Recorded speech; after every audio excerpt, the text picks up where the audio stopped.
I am Nelson Mandela, and in the sweltering summer of 1957, a young man named Joseph Mokana walked into our law office in Johannesburg, his shoulders squared despite the fear in his eyes.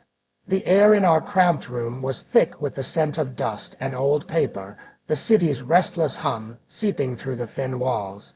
Joseph, a laborer from Soweto, had been arrested for violating the Native Urban Areas Act, a draconian law that barred black South Africans from staying in the city for more than 72 hours without a permit. He had come to Johannesburg seeking work, driven by hunger and a dream of a better life for his family, only to be caught in apartheid's web.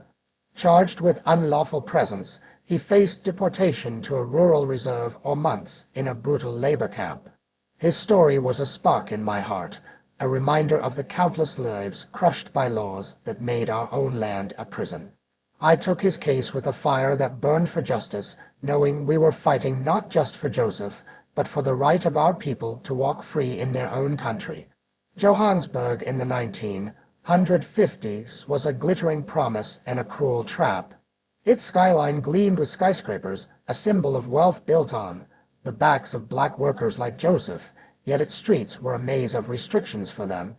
The Native Urban Areas Act was a chain, confining black South Africans to townships or distant homelands, requiring permits to work or even exist in the city. To move without one was to risk arrest, to live in constant fear of a police raid. Joseph had left his village in the Transvaal, where drought and poverty choked his family's hopes. He dreamed of a job in the city's factories, of wage, is to send home to his mother and younger siblings. But without a permit, he was a wanderer in the eyes of the Lauan intruder in his own land. Joseph's story unfolded as he sat across from me, his voice steady but soft. He had found work as a cleaner in a factory, his hands rough from scrubbing floors, his days long but filled with purpose. For a few weeks he lived quietly, sleeping in a hidden corner of Soweto, sending every spare rand home. But one evening, as the city glowed under a crimson sunset, police stopped him on a street corner. They demanded his permit, and when he had none, they beat him, their batons leaving bruises on his arms and back. He was arrested, charged with being an illegal presence, and faced a fate that would tear him from his dreams and his family. "I just wanted to work," he said, his eyes meeting mine. "Is that a crime?" His question was a dagger, cutting through the lies of apartheid. Oliver Tambo and I took Joseph's case with a resolve that burned brighter than the summer sun. The Native Urban Areas Act was a pillar of apartheid, designed to keep black South Africans out of cities except as laborers for white wealth. We knew the courts were stacked against us, but we saw a chance to expose the law's cruelty. We worked late into the night, our office lit by a flickering lamp, the clatter of our typewriter a defiant rhythm against the city's hum. We gathered evidence of Joseph's good character letters from his employer praising his work, testimonies from neighbors who called him a son of Soweto. We argued that the act itself was an injustice, a violation of the basic right to live and work in one's own country. The preparation was a battle in itself. We studied the Act's labyrinthine rules, searching for loopholes, and pored over past cases, though most ended in defeat. I thought of my own journey to Johannesburg, fleeing an arranged marriage, seeking a life of purpose. Joseph's struggle was mine, was ours a fight to claim our place in a land that sought to cast us out.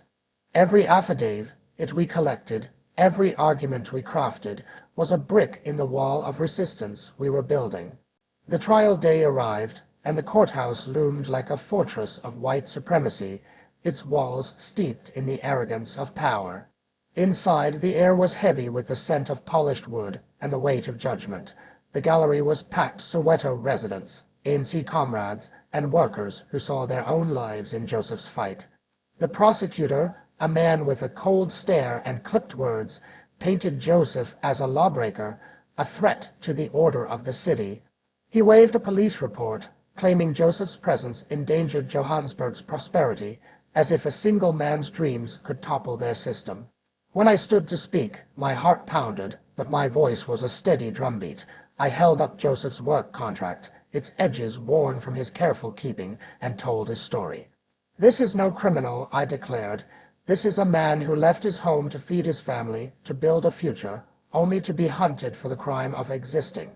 I spoke of his mother, waiting for his wages to buy food, of his siblings dreaming of school, of the thousands like him, driven from their homes by laws that made them strangers in their own land. I challenged the Native Urban Areas Act, calling it a theft of freedom, a chain that bound our people to poverty. To punish Joseph Mokona, I concluded, is to punish a man for daring to live. Let us judge the law, not the man. The gallery murmured, a wave of defiance, and I saw hope flicker in Joseph's eyes. The judge, a stern figure with graying hair, sat unmoved. His verdict was swift, guilty.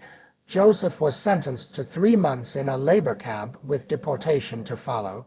The gallery erupted in a low cry, a mix of anger and sorrow, but Joseph stood tall, his gaze steady. As the guards led him away, he nodded to me, a silent vow to keep fighting. The crowd broke into a freedom song, its notes shaking the courtroom's walls, a testament to our unyielding spirit. The loss stung, but it was not the end. Joseph's case became a beacon, illuminating the cruelty of the Native Urban Areas Act. We shared his story at ANC rallies, in pamphlets passed hand to hand, in whispers that spread through Soweto's dusty streets. His courage inspired others workers who defied the permit system, families who refused to leave their homes. The trial drew eyes to the injustice, with newspapers, even some abroad, noting the absurdity of criminalizing a man's presence in his own country. Each protest, each new voice, was a ripple from Joseph's stand, weakening apartheid's grip. In the quiet of our office after the trial, the city's hum a faint pulse. I sat with Oliver, reflecting on what we had achieved. Joseph's bruises, his quiet resolve, his nod of defiance were my fuel.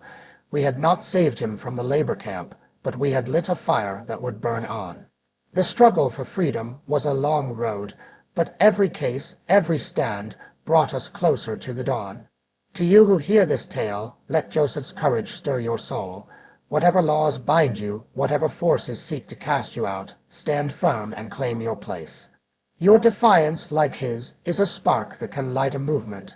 Let it burn bright, and let it lead to a world where all are free.